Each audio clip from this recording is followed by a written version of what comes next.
Hey Penguin pals! Hello, Mother. Within the first 6 days, it sold over 8 million copies, generating more than $240 million despite still being in early access. This confusing mix of genres made by some obscure Japanese studio is now averaging 1.5 to 1.6 million concurrent players. That's how many people are playing Palworld simultaneously at any time of the day.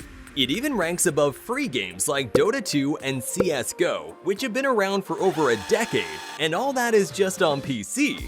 Palworld is also available on Xbox via Game Pass, and what I'm about to say next will shock you.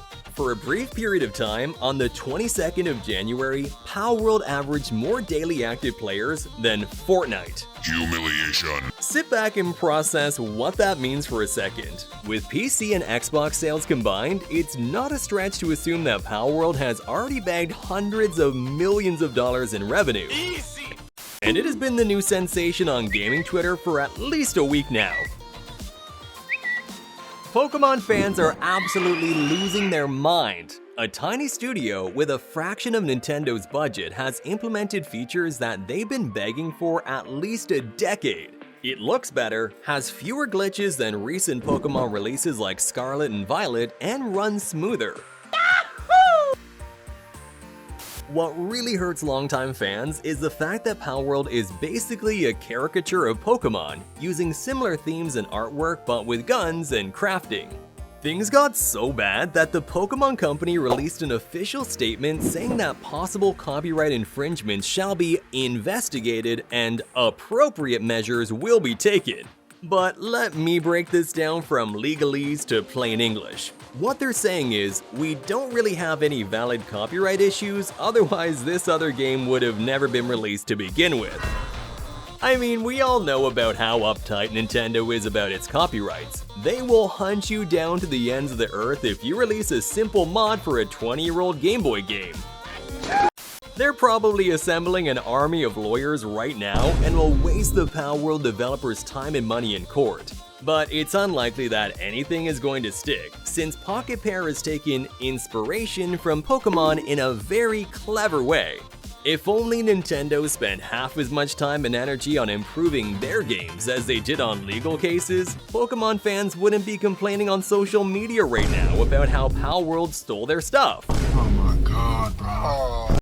But this is actually a good thing if you're a gamer, and even better if you're a fan of Pokemon, because underneath all the drama, Palworld is a surprisingly solid game. Sure, it rips off a lot of stuff from other IPs, but the gameplay is so much fun.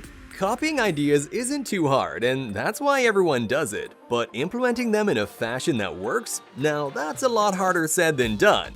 Over the years, there have been loads of Pokemon clones. So many in fact that the genre is colloquially referred to as monster taming or creature collecting. So why did Palworld get into so much trouble for doing the same thing as everyone else? Well, the issue isn't with Palworld's game mechanics, but character design. Before that though, let's first understand what Palworld even is. So this game is an open-world action-adventure in which you tame monsters and put them inside balls. Sounds pretty similar to Pokemon so far, right? Well, here's the fun part. In addition to all the monster taming, Palworld also has survival, crafting, and base building. And unlike Pokemon, where your furry little friends provide no benefits outside of battle, in Palworld, certain pals can craft and build stuff for you. The more you have of these pals, the faster your building and crafting becomes. So you actually have a gameplay incentive for capturing more than one of any type. It's not just for empty achievements on a checklist, pals affect how you traverse the world and build your bases. So basically, Palworld is actually a 3-in-1 game. Hey, yo! It combines aspects of Rust, Ark, and Pokemon into one game. Oh yeah, and you also get guns, because this isn't exactly a kid-friendly game. Sure, the pals look all cuddly and cute, but the first time you see a half-naked teen dressed in animal skin whacking the daylights out of a fluffy lamp ball using a medieval club, it'll change your entire perspective on this supposed Pokemon clone. Ironically, it's this added violence and the survival-themed gameplay that differentiates Palworld from Pokemon to a sufficient degree that Nintendo can't possibly sue them for wholesale copying their design. In a way, Palworld's crude nature and simplicity works in its favor. Once you create a character and load it into the massive open world, the game just lets you explore and play at your own pace. That's right, there's no boring 40-minute-long cutscene sequences filled with poorly written dialogue and characters you'll forget about within the first act. Instead, Palworld lets you create your own story. It doesn't shove a bunch of quest markers and checklists into your face saying, "Go here" or "Do this next." And that's extremely refreshing after more than 15 years of all Pokemon games following the exact same formula. Evolution is a big part of Pokemon and the key metric of progression. Everything you do in Pokemon is centered around evolving your Pokemon so you can beat the best in the Pokemon League. Surprisingly, Palworld has no evolution mechanic. Instead, it has a breeding system that lets you combine male and female pals to create babies.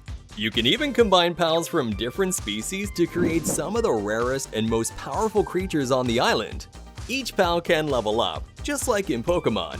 But unlike Pokemon, your character also has their own stats in addition to the animals. So you see, there's a lot more depth to Palworld. It's not just Pokemon with guns. By this point, we've thoroughly demonstrated that Palworld and Pokemon share few similarities other than their character designs and a few core themes like monster catching.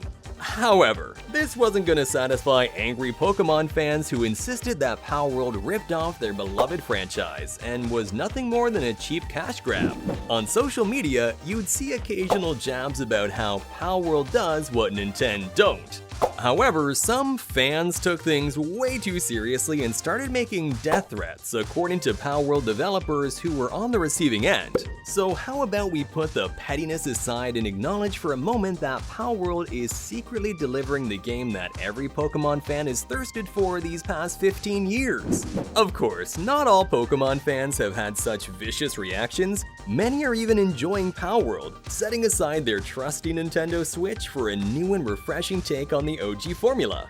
Honestly, I would bet you, of those millions who are currently playing Palworld, hundreds of thousands are actually Pokemon fans.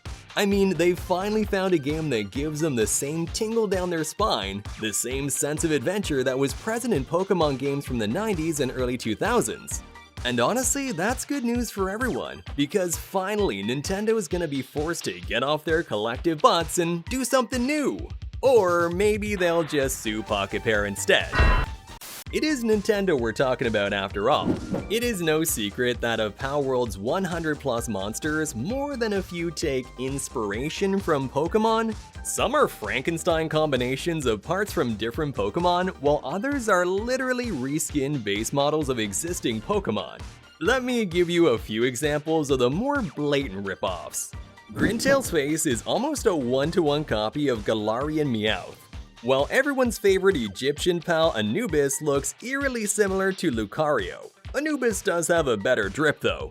And of course Lamball, who's just Wooloo without the braids. Then there's Cremis, who looks like an Eevee made out of vanilla ice cream. But will these similarities be enough for Nintendo to nail them in court?